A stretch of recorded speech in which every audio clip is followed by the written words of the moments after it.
Olá, meu amigo, minha amiga. Me atrevo a chamá-los já de amigo, amiga, já que nós estamos nessa jornada. Espero que todos estejam na jornada juntos, né? Já são 18 aulas, quer dizer, acho que me sinto já tranquilo, feliz de podê-los chamar de amigo, amiga.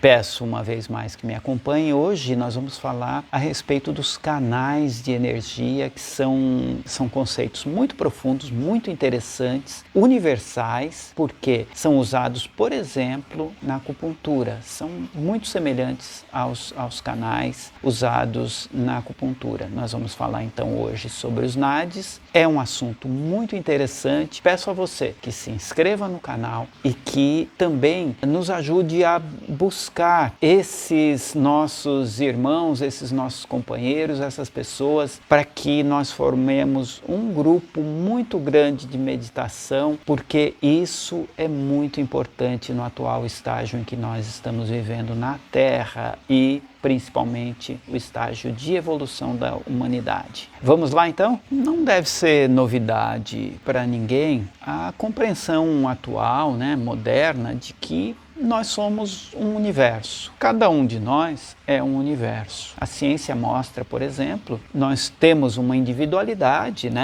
Você pensa, você tem um nome, você tem uma identidade, porém, você é mais que isso. Você é um agregado de trilhões e trilhões de células. Dentro do nosso corpo existe um número incontável de vida bacteriana, vírus, enfim, um universo convivendo aqui dentro. Podemos nos chamar um micro-universo se compararmos, por exemplo, com a nossa galáxia, a Via Láctea, com milhões de sóis. Esses milhões de sóis devem ter milhões de planetas orbitando-os, ou com um universo um pouco menor que isso, comparativamente, que é o Sistema Solar, ou um outro um pouco menor, que é o planeta Terra, mas também temos micro-universos infinitamente menores, como, por exemplo, uma célula. Muito bem, podemos nos valer dessa abordagem sistêmica, ou seja, dessa ideia de universos dentro de universos, como foi muito sabiamente explorado, por exemplo, por Ludwig Bertalanffy ou pelo Peter Drucker, que são pais da administração moderna, a ideia básica de que um microsistema ele tem as mesmas características do macrosistema. Isso nós vemos muito claramente. Nós podemos ver o sistema solar com um núcleo ali que é o Sol e os planetas girando em torno, e nós podemos ver ali um átomo, a mesma coisa, um núcleo com os elétrons girando em torno. Mas existem muito mais leis inclusive que nós não conhecemos muito claramente, que caracterizam os sistemas e que existe similaridade entre o micro e o macro. Essa é a ideia. Nós estamos falando tudo isso e a todo momento nós estamos falando de uma coisa que caracteriza esses universos ou esses sistemas, que é o movimento. Ou seja, tudo está em movimento. Até a própria existência física, a própria matéria, ela depende do movimento. O átomo não para o seu movimento e é o átomo que molda, estrutura a matéria. Quando você olha, por exemplo, uma filmagem ou uma foto de satélite do planeta à noite, você vê milhares e milhares de pontos de luz e, ao mesmo tempo, você vê linhas luminosas ligando esses pontos como se fosse uma teia intrincada luminosa. Quando nós olhamos para o nosso corpo, nós vemos a mesma coisa, ou seja, nós vemos uma infinidade de pontos de energia e nós vemos canais ligando esses pontos. Esses canais são chamados na cultura védica de nadis. E esses nadis, esses canais, eles ligam exatamente esses pontos,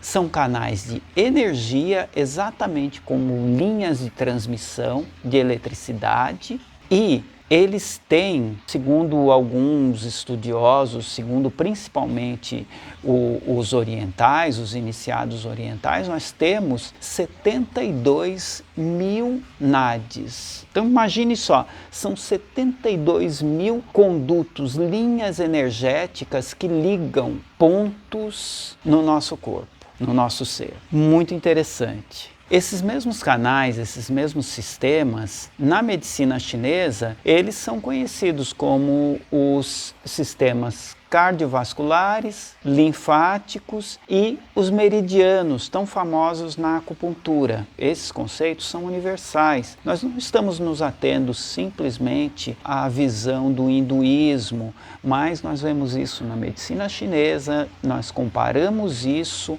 com o que nós vemos no planeta Terra hoje. Enfim, nós estamos falando de algo muito mais claro, complexo e científico do que simplesmente a crença. Apesar de tudo, nós vamos voltar lá na origem. A origem foi exatamente no hinduísmo, onde se percebeu, através da visão espiritual de grandes iniciados, né, que nós chamamos de rishis, os grandes sábios, que tinham a visão espiritual e que perceberam que essa interação, esses canais todos, né, e que realmente conseguiram enxergar ou contar esses 72 mil canais. Inclusive tem outros autores, estudiosos que falam que chega a 340 mil canais, mas enfim, vamos nos ater a esses 72, e desses 72 nós vamos pegar 3 que são principais. E esses é que nos interessam nesse momento para nossa reflexão, para a gente entender o processo de postura. Esses 3 canais, nós temos um canal principal, ok? Um canal principal que segue aqui pelo nosso eixo cérebro-espinhal. Ele segue em linha reta, dividindo o nosso corpo exatamente no centro. Esse é o principal canal e ele é chamado de Sushumna. Depois nós temos um canal que nasce à esquerda, então vamos voltar lá na base da nossa coluna, né? Bem lá na base, um canal que nasce no ponto esquerdo, chamado Ida, e um canal que nasce no ponto direito, chamado Pingala.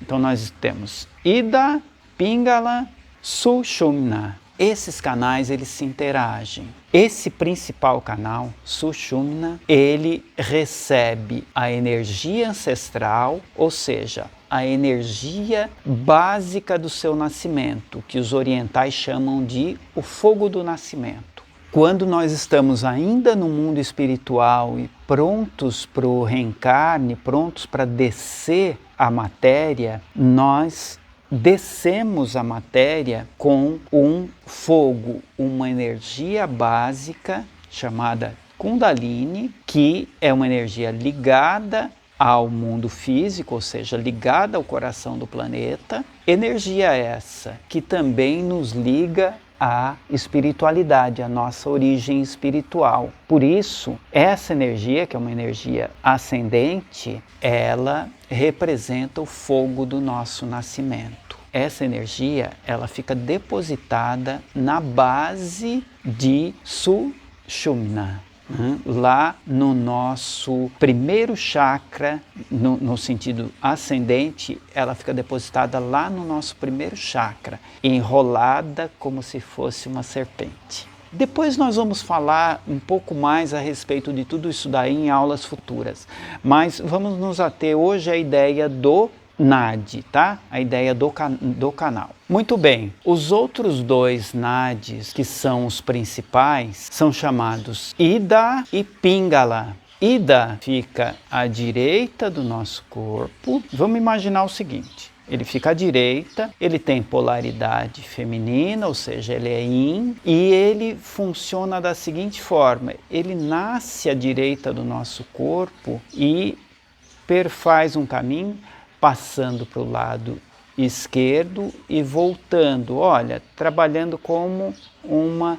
serpente, tá? Então imagine isso, nascendo à direita, passando para a esquerda, e o ponto onde ele passa para a esquerda e volta para a direita é chamado de chakra.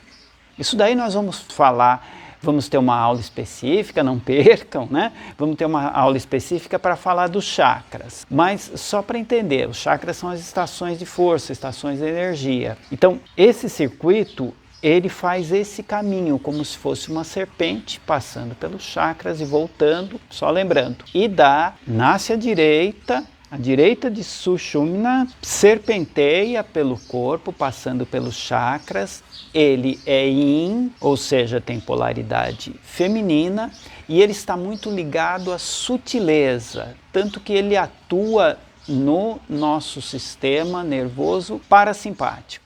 E o outro Nadi, Pingala, ele nasce à esquerda e ele faz o caminho inverso, ou seja, ele serpenteia passando para a direita, voltando para a esquerda, então ele vai fazendo, né? Os dois vão fazendo esse caminho, se entrelaçando exatamente nos chakras, como se dançassem ao redor de Sushumna.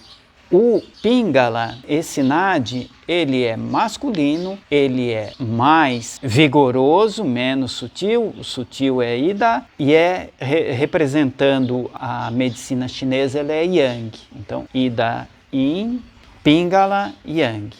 E aí está o grande segredo. Quando esses dois nadis, quando o fluxo de energia nesses dois nadis está harmonizado, eles têm o poder de despertar aquele fogo do nascimento que está enroscado, aquela serpente que está enroscada, adormecida lá na base, em Sushumna, ele tem o poder de despertar e provocar a ascensão dessas energias. O que é a ascensão dessas energias de Sushumna? É a superconsciência, ou seja, aqueles grandes sábios, aqueles yogis. Quando eu falo yogi, grandes sábios, eu não estou me referindo apenas aos yogis do Oriente. Nós tivemos no Ocidente uma infinidade de pessoas espetaculares que também tiveram esse processo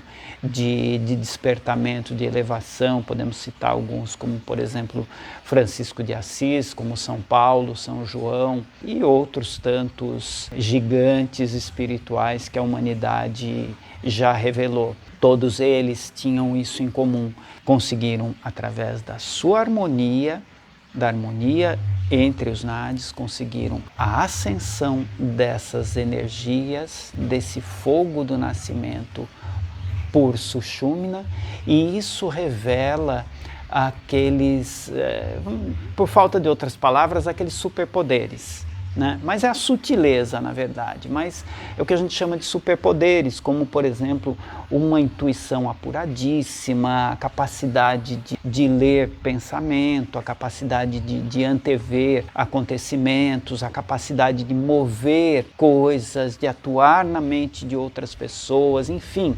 capacidades que nós ainda estamos muito longe de entender. E até a capacidade de Jesus, por exemplo, de caminhar sobre as águas. Essa ascensão que nós estamos falando, nós podemos também compará-la, por exemplo, à descida do Espírito Santo em Jesus no momento do batismo, ou seja, essa conexão do mais alto com o humano, nós vimos, por exemplo, na descida do Espírito Santo, né, naquela pomba, enfim, que desce em Jesus no momento do batismo, quando João Batista o batiza lá nas margens do Jordão. Isso está narrado no capítulo 3 do Evangelho de Lucas, capítulo 3 do Evangelho de Mateus e no capítulo 1 do Evangelho de João. Também temos outra referência muito importante na Bíblia, que é o dia do Pentecostes, né? No dia do Pentecostes,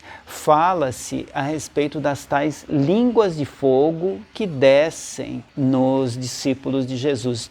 Está narrado no capítulo 2 do Atos dos Apóstolos. quando eles começam a falar outras línguas e começam a manifestar capacidades sobre-humanas. É a mesma visão, as tais línguas de fogo, ou seja, é o tal do fogo serpentino, é o tal do fogo do nascimento. Também temos uma outra referência importante na Bíblia, que é a referência da escada de Jacó, que está no livro do Gênesis, capítulo 28, quando Jacó está sozinho e de repente ele tem um sonho, e nesse sonho ele se depara com uma escada ascensional que vai para o espaço, e nessa escada ele vê que tem anjos que sobem e descem a escada, e ele é convidado a subir essa escada. Então, são referências simbólicas, são referências importantes para mostrar exatamente a ascensão desse fogo do nascimento, desse fogo serpentino. Deixo aqui essa reflexão, o meu desejo de um bom reencontro, boa meditação, muita paz, muita luz. Namastê.